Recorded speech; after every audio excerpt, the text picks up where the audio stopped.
नमस्कार, स्वागत है आप सभी का श्री न्यूज में और मैं हूं आपके साथ यूबी चौधरी। आइए शुरू करते हैं खबरों का सिलसिला। खबर सीतापुर के सकरन के अंबाई गांव से है, जहां 7 वर्षीय बालिका शाम 3 बजे आरोपी चांद बाबू की परचून की दुकान पर सामान लेने गई थी। परिजनों का आरोप है कि चांद बाबू बालिका को बहला फुसलाकर अपने घर के अंदर ले गया और उसके साथ दुष्कर्म किया। आपको बता दें कि जब लहूलुहान स्थिति में बालिका अपने घर पहुंची, बालिका ने अपने परिजनों को सारा हाल बताया।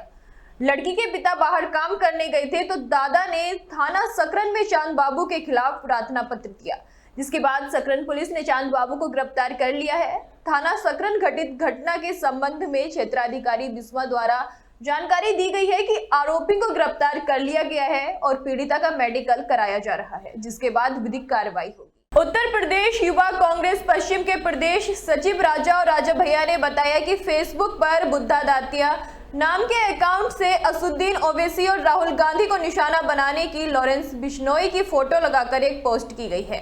आपको बता दें कि एक जेल में बैठा आतंकी गैंगस्टर सलमान खान, शाहिद और अन्य नेताओं को फेसबुक के माध्यम से धमकी दे रहा है। वहीं पिछले दिनों मुंबई में बाबा सिद्दीकी की इसी गैंग द्वारा हत्या की गई। 1 वर्ष पूर्व सिद्धू मूसेवाले की भी इसी गैंग ने हत्या की थी। ऐसे कुख्यात गैंगस्टर के विरुद्ध कड़ी कार्रवाई की जानी चाहिए और सोशल मीडिया पर पोस्ट करने वालों के विरुद्ध कार्रवाई की जाए। ये बयान है राजा भैया, प्रदेश सचिव उत्तर प्रदेश युवा कांग्रेस का। आज जो है एक तहरीर प्रार्थना पत्र के रूप में लॉरेंस बिश्नोई और उसके गिरोह के खिलाफ मुकदमा दर्ज कराने के लिए थाना सिविल लाइन में दी गई है। कल एक पोस्ट सोशल मीडिया पर वायरल हुआ।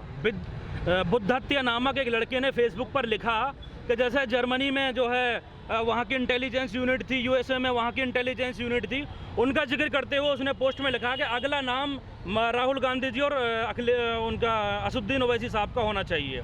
मैं कहना चाहता हूँ कि आधुनिक युग में सोशल मीडिया पर पोस्ट डाल करके और उनको सोशल मीडिया के बाद में सत्यता दिखाते हुए कई राजनेताओं की पुराने दिनों में हत्या कर दी गई। ये भी एक पोस्ट उसी हत्या से रिलेटेड है।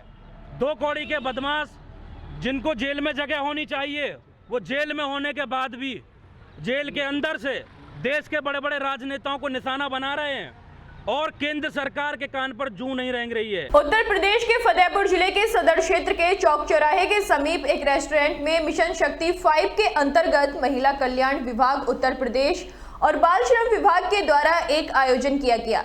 इस आयोजन में महिलाओं से लेकर पुरुषों ने पूर्ण रूप से अपनी भागीदारी निभाई। इस मौके पर सराफा संगठन के जिला अध्यक्ष के साथ सराफा व्यवसायी भी मौजूद रहे।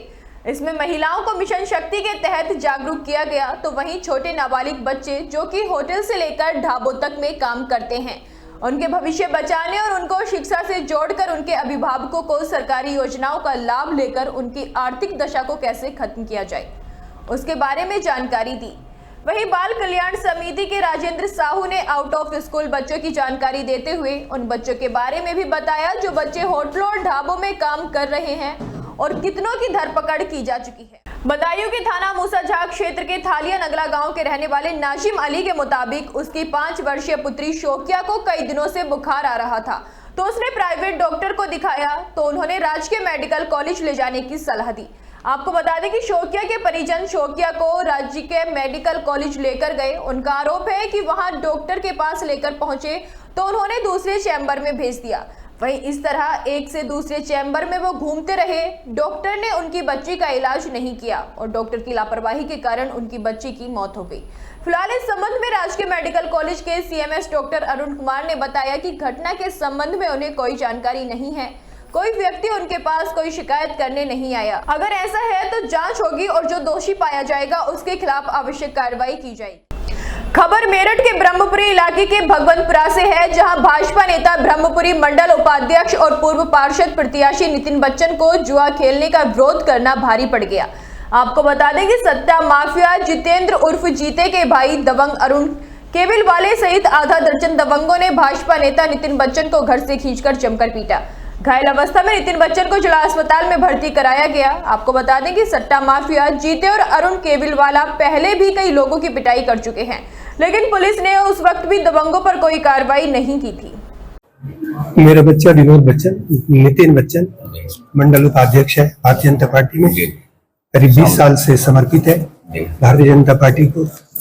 तो दुकान करते हैं इलेक्ट्रॉनिक्स की, समर्पित बच्चन के नाम से दुकान है।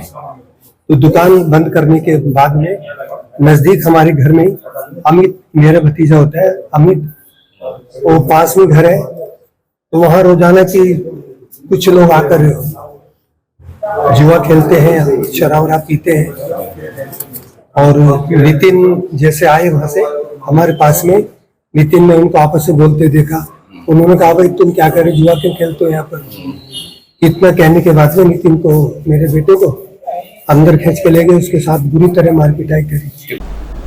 रायबरेली के जगतपुरा थाना इलाके में राजकीय बालिका इंटर कॉलेज गुरगुशपुर में अवस्थीपुरा की रहने वाली छात्रा अर्धवार्षिक परीक्षा के तहत इंग्लिश का पेपर देने अपनी सहेली के साथ जा रही थी। कॉलेज पहुंचने से पहले ही छात्रा को रास्ते में ही रोककर पल्सर सवार बाइक सवारों ने उसे बलपूर्वक बाइक पर बैठाया और फरार हो गए।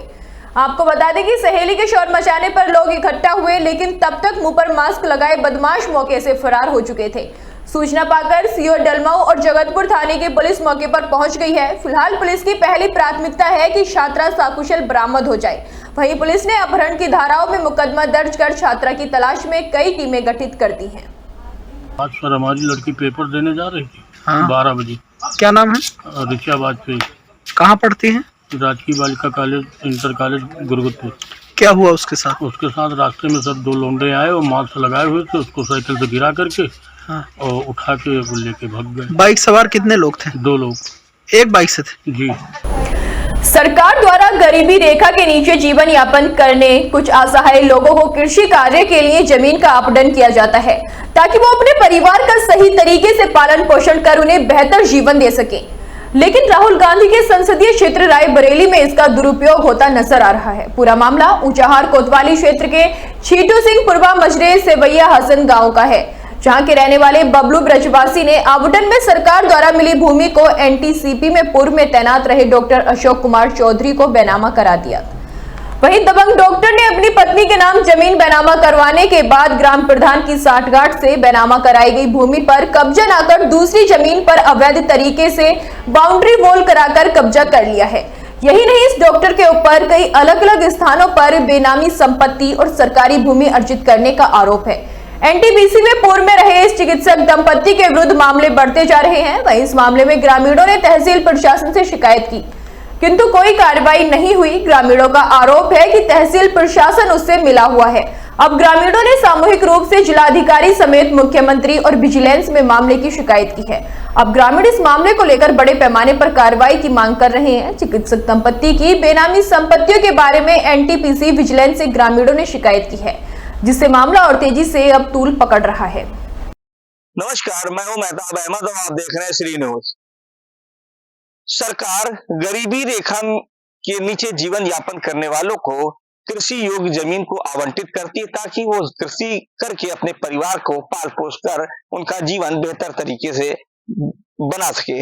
लेकिन अगर उसी जमीन को कोई फर्जी तरीके से बैनामा कर दे और उस जमीन को गलत तरीके से उपयोग करे, तो ऐसे लोगों पर सरकार की तरफ से कड़े कार्रवाई के आदेश भी दिए हैं। दरअसल आपको बता दें कि इस चीज से जुड़ा मामला रायबरेली जिले के ऊंचाहार कोतवाली क्षेत्र में सामने आया है। दरअसल आपको बता दें कि सेवैया हसन ग्राम सभा के मजरे छीटू सिंह के पूर्वा के रहने वाले बबलू नाम के युवक ने बड़ी ही चालाकी से अपने कृषि कार्य की जो जमीन थी, जो सरकार के द्वारा आवंटित की गई थी, उसे एक डॉक्टर के से बैनामा कर दी है। जिसके बाद ग्रामीणों का पारा भी सातवें आसमान पर पहुंच गया। ग्रामीणों ने अधिकारियों से शिकायत कर इस जमीन की सही तरीके से जांच करवाने की मांग की है।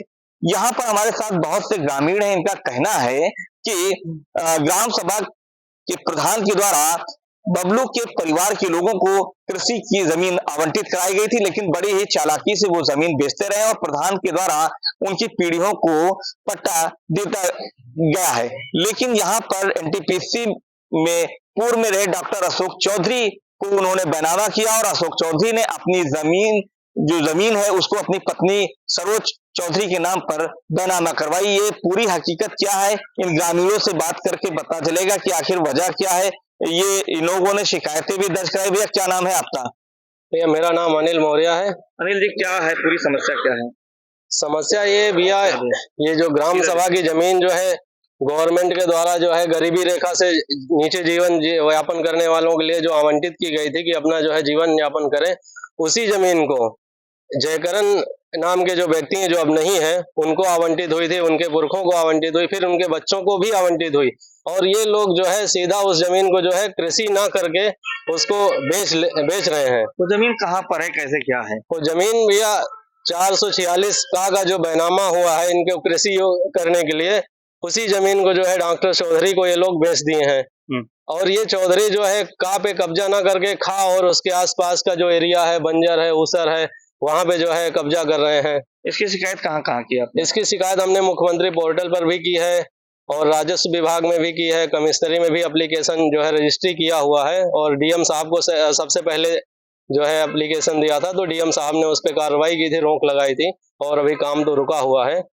क्या लग रहा है कि कितनी होशियारी की जा रही है इस पूरे मामले में? नहीं, होशियारी तो बहुत की जा रही है क्योंकि डॉक्टर चौधरी काफी दबंग आदमी है जो है, उनके जो मैनेजर हैं वो धमकी भी दे चुके हैं कि हमारी जो है पहुंच वहां तक है, हम कोर्ट में भी पैसे दे देंगे, डीएम साहब से भी बात कर लेंगे जो है, यानी कुल मिलाकर कानून खरीद लेंगे वो।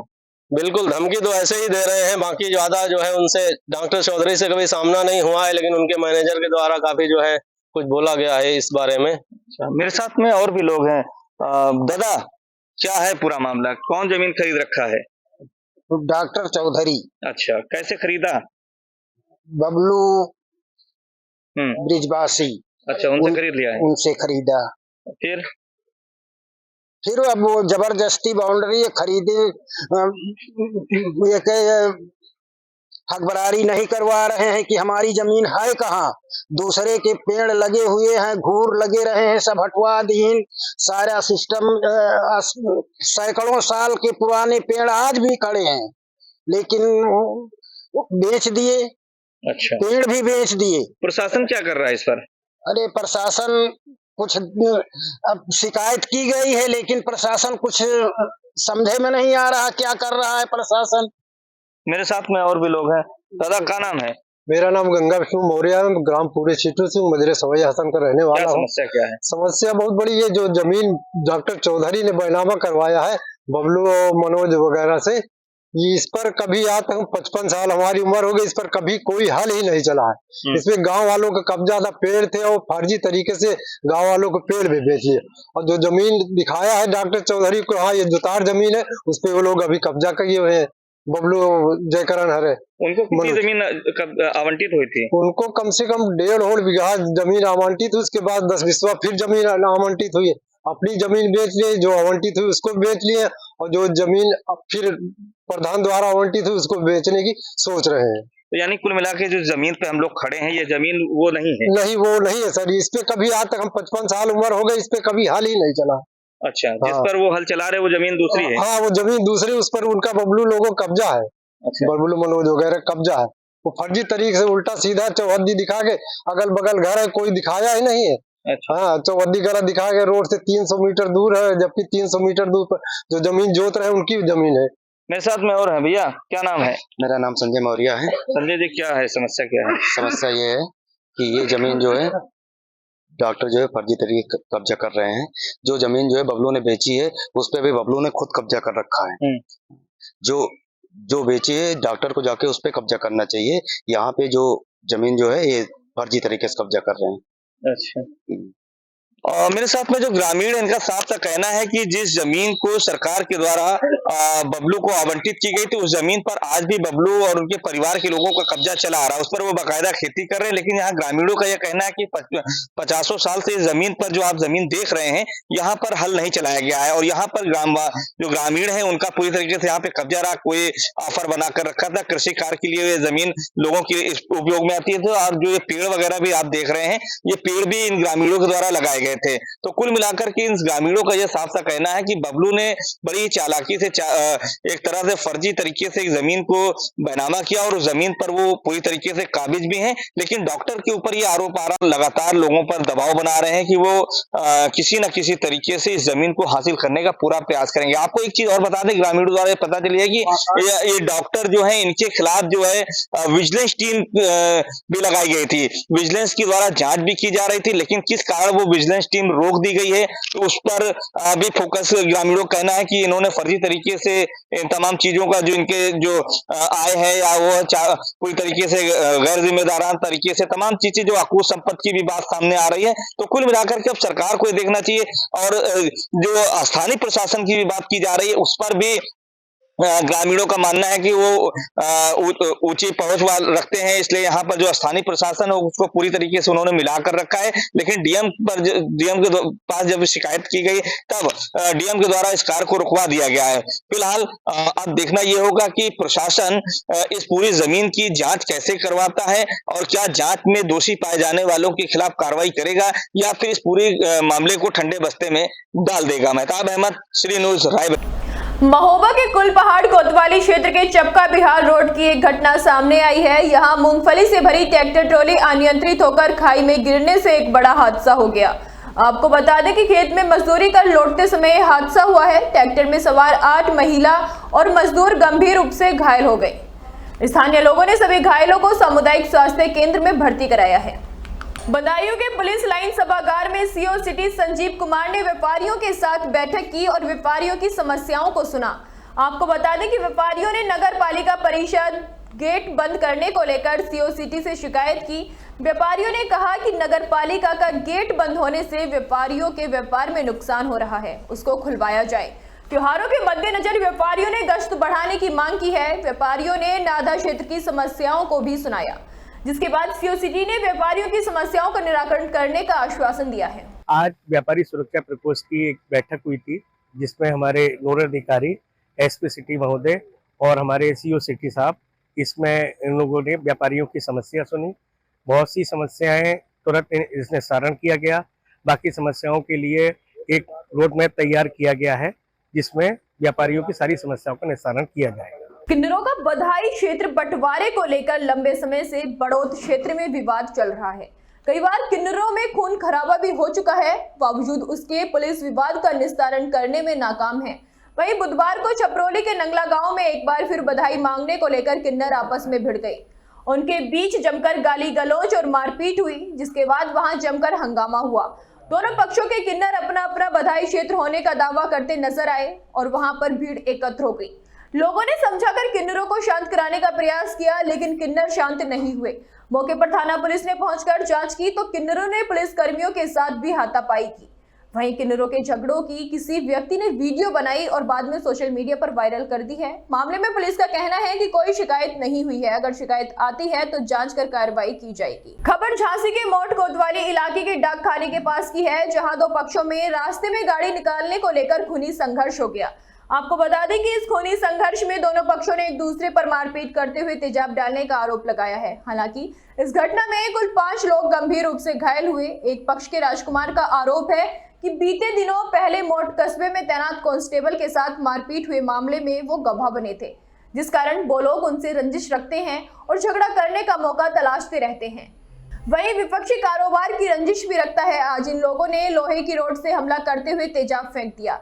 अब दूसरे पक्ष के सतीश कुमार बुधोलिया का आरोप है कि उनकी कबाड़ की दुकान है। आज गाड़ी बैक हो रही थी, उसी समय गाड़ी चालक से झगड़ा करते हुए गाली गलौज करने लगे, जिसकी वजह से ये लोग पहले से ही तेजाब रखे हुए थे और मौका देखकर अटैक कर दिया, जिससे उनके साथ उनका भाई मनीष और दुकान पर काम कर रहा अमजद नाम का एक युवक भी एसिड अटैक में घायल हुआ है। फिलहाल पुलिस दोनों पक्षों को हिरासत में लेकर डॉक्टरी परीक्षण कराकर घटना की जांच में जुटी हुई है। क्या नाम है आपका, कहाँ से? राजकुमार पांडे। कहाँ से हैं? निवासी मोहल्ला लालमपुरा। अच्छा, अभी एक विवाद हुआ है, क्या हो गया जी आपको? कैसा क्या विवाद था? आज जो है हम और हमारे बड़े भाई श्री राम कुमार पांडे जी दुकान पे बैठे थे। उसी बात के पीछे ये लोग एकजुट होकर 5-7 लोग आए, विवाद की स्थिति बनाने लगे।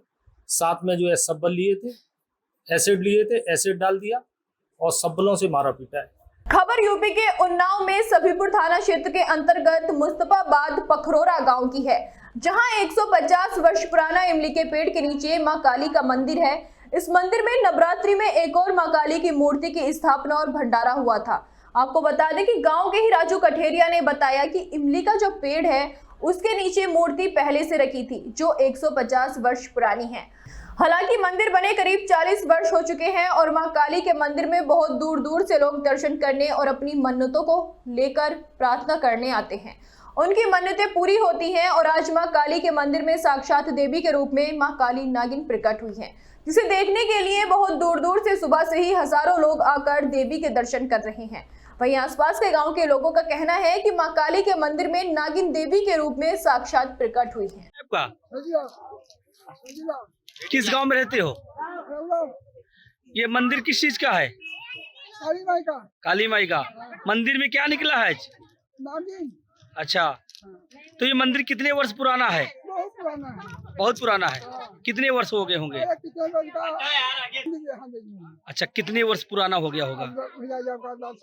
पूरी होती होगी? मनोकामना पूरी होती है। मनोकामना पूरी? काली माई का अच्छा है, मनोकामना पूरी होती है। क्या नाम है? किस गांव में रहते हो? अच्छा, ये किस चीज का मंदिर है? माँ काली का। माँ काली का।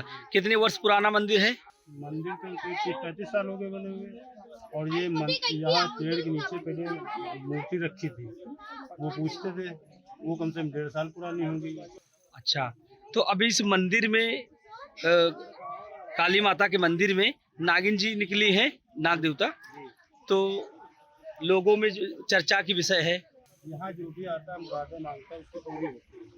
और अभी हमने भंडारा कराया, ये मूर्ति भी रखवाई, हम जाकर सरपंची के मिलके ये भंडारा करवाया है और सारी व्यवस्थाएं कराई है। और यहाँ जो दिल से मुरादें मांगता है उसकी पूरी होती है। किस गांव में रहते हो? मंदिर ये किस चीज का है? काली माता। काली। कितने वर्ष पुराना मंदिर है ये? बने तो बहुत पुराना है, अब किसी को याद नहीं है, मगर 150 से ऊपर ही का है नीचे में। 150 वर्ष पुराना है। अच्छा, लोग अपनी मन्नतें लेके आते होंगे, पूरी मन्नतें लेके आते हैं, सबकी मुरादें पूरी होती हैं। आज मंदिर में एक नागिन निकली है, नाग देवता, तो काली माता की मूर्ति भी है, तो चर्चा हो रही कि काली माता की महिमा है, तो इसीलिए। क्या नाम है आपका? किस गांव में रहते हो? अच्छा, ये मंदिर किस चीज का है? किस नाम से है? काली माँ। काली माँ का। कितने वर्ष पुराना मंदिर है ये? मंदिर तो ये बहुत पुराना है, जब से देख रहे हैं तब से काली माँ मानी जा रही है यहाँ पर। और मंदिर तो बने करीब 30-25 साल मंदिर बने हुए। अच्छा, बने हुए। बने और उसके पहले बना नहीं था मंदिर? अच्छी थी। अच्छा, नीचे बना नहीं था मंदिर। अच्छा। अच्छा, कुछ दिन पहले इस मंदिर में एक मूर्ति की स्थापना भी की गई थी? हाँ, करीब भाई 8-10 रोज भाई। अच्छा, तो किस मूर्ति की स्थापना हुई थी? काली माँ की। आज इस मंदिर में नाग देवता भी निकले हैं। नाग देवता भी आए हैं। अच्छा, तो कहीं न कहीं पूरी होती हैं काली माँ, जब मानी जा रही हैं काली माँ।